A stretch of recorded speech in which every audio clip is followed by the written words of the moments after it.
केच में national party के मरकजी सदर साबिक वज़ीर आला बलूचिस्तान डॉक्टर अब्दुल मालिक बलूच का दश्त में जलसे से खिताब करते हुए कहना था कि केच हम सब का है, उसके मसाइल और मुश्किलात भी हमारे हैं। तालीम, सेहत और रोज़गार जैसे मसाइल यहाँ मौजूद हैं। इन सब का हल नेशनल पार्टी के पास है। बॉर्डर पर टोकन और भत्ता माफिया का राज है। लोग शदीद मसाइल में मुब्तला हैं। नेशनल पार्टी इक़्तिदार में आते ही तमाम मसाइल को हल करेगी। बॉर्डर को लोगों के लिए आज़ाद करवाया जाएगा और तमाम लोगों को रोज़गार का हक दिया जाएगा।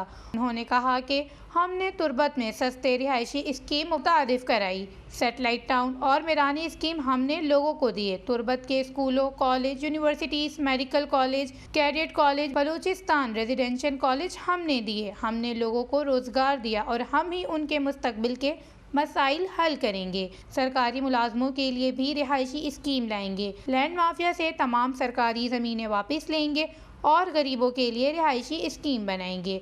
उन्होंने मज़ीद कहा कि तुर्बत में पब्लिक ट्रांसपोर्ट के निज़ाम को फ़आल किया जाएगा। शहरियों की सहूलत के लिए मज़ीद ग्रीन बस स्कीम मुतारिफ करवाई जाएंगी और हर बच्चे के लिए तालीम को यकीनी बनाएंगे। उनका कहना था, हमें अपने कौम परस्त होने पर फ़ख्र है। कौम परस्त सियासत की वजह से बलूचिस्तान की अवाम के सियासी और मुआशी हुकूक महफूज हैं। उन्होंने कहा कि ठप्पा माफिया की परेशानी रोज़ बरोज़ बढ़ती जाएगी। अब ठप्पा नहीं होगा, इंतखाबात होंगे और लोगों का फैसला होगा। उन्होंने बताया, जो लोग पार्टी में 12 दिसंबर को शामिल हो रहे हैं वो BSO पुचार और मीर गोश्त बख्श बजिंजों के कारवा के साथी रहे हैं।